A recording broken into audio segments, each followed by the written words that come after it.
8 ঘন্টা কর্মের দাবিতে তারা সে সময় আন্দোলন শুরু করেছিলেন। সে সময় যারা শহীদ হয়েছিলেন তাদের স্মরণে এই মে দিবস সারা বিশ্বে পালিত হয় 1890 সাল থেকে। আজ থেকে 136 বছর আগে থেকে এই চর্চা শুরু হয়েছে। এখন শ্রমিকদের যে যৌক্তিক দাবি দেওয়া আছে সেগুলো আমাদের সবচেয়ে বড় সুবিধা হচ্ছে আমাদের প্রধানমন্ত্রী জনাব তারেক রহমান উনি সবই জানেন শ্রমিকদের কি সমস্যা, শ্রমিকদের জন্য কি করতে হবে। এই জন্য ঈদ উল ফিতরের আগে, কোন ঈদের আগে এরা বেতন ভাতা বা বোনাস পাইতো না, কিন্তু উনি নিজে এবার এনশিওর করেছেন প্রত্যেকটা শ্রমিক তার যাতে বেতন ভাতা বোনাস ঠিক সময়ে পায়।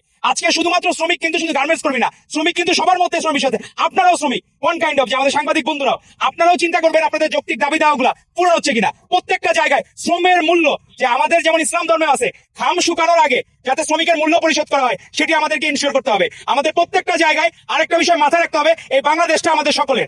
আমরা চাই নিজেরা যেভাবে গড়ার জন্য আমাদের নেতা তারেক রহমান উনি ফ্যামিলি কার্ড, ফার্মার্স কার্ড এগুলা দিচ্ছেন, কারণ এই সরকার হচ্ছে শ্রমিক বান্ধব সরকার এবং প্রত্যেকটা শ্রমিক তার অধিকার যাতে বুঝে নিতে পারে। কেউ যাতে বিনা চিকিৎসা যাতে মারা না যায়, কেউ যাতে নিজেদের ঘাম শুকানোর আগে প্রত্যেকে যাতে শ্রমের মূল্যটা পেয়ে যায় সেটা আমাদেরকে ইনশিওর করতে হবে। এই দেশটা একা শুধু তারেক রহমান নিজে 12ই ফেব্রুয়ারি নির্বাচনের পরে উনি যারা তার সাথে প্রতিদ্বন্দ্বী ছিলেন, যারা হেরেছে তাদের বাসায় উনি গিয়েছেন। উনি কখনো কোনোদিন কোনো কিছু কার্পণ্য করেন নাই। এই জ্বালানির মূল্য বৃদ্ধির জন্য যে কমিটিটা গঠন করা হয়েছে সেখানে এই প্রথম বাংলাদেশের ইতিহাসে 5 জন বিরোধী দলের নেতা ছিলেন, 5 জন সরকারি দলের নেতা ছিলেন। তো এটা কখনোই ছিল না। গতকাল উনি বক্তব্যে বলেছেন যে এই চেয়ারটা আপনার দেখে যত আরামদায়ক মনে করেন কিন্তু এটি কিন্তু ইয়া না। অনেক সময় বা জনগণ যা চায় দেখা গেল বেশিরভাগ মানুষ যেটা চাচ্ছে কিন্তু দেশের জন্য ভালো হবে না, তো দেশের জন্য যদি ভালো হবে এটা অনেক সময় ডিসিশন নিতে হয়। তো প্রধানমন্ত্রী জনাব তারেক রহমান শ্রমিকদের বন্ধু হিসেবে থাকবেন। তার পিতা শহীদ রাষ্ট্রপতি জিয়াউর রহমান বীরুত্তম যেমন ছিলেন যে উনি শ্রমিক হিসেবে গর্ববোধ করতেন, আমাদের প্রধানমন্ত্রী জনাব তারেক রহমান উনিও ঠিকই তার ধারাবাহিকতা রক্ষা করে উনি একজন শ্রমিক হিসেবে গর্ববোধ করেন। এবং আমরা চেষ্টা করব ইন্টারন্যাশনাল যে লেবার অর্গানাইজেশন আছে আইএলও তার আদলে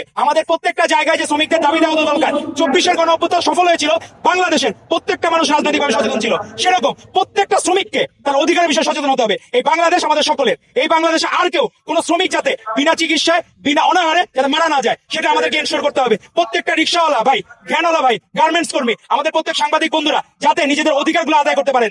নিজেদের যা যা অধিকার দরকার সেগুলো আমাদের প্রধানমন্ত্রী জনাব তারেক রহমান উনি জানেন। তারপরে উনি আন্তরিকভাবে জিনিসগুলো যাতে টেক কেয়ার করতে পারেন আপনাদের সকলের সহযোগিতা প্রয়োজন। কারণ আমাদের প্রধানমন্ত্রী জনাব তারেক রহমান উনি সকলের বন্ধু হিসাবে সবচেয়ে জনপ্রিয় প্রধানমন্ত্রী হওয়ার জন্য যা যা করা দরকার সেটি আমরা চেষ্টা করবো। আমাদের বাংলাদেশ জাতীয়তাবাদী জাতীয় দল সেটার জন্য চেষ্টা করবে। ধন্যবাদ আপনাদেরকে।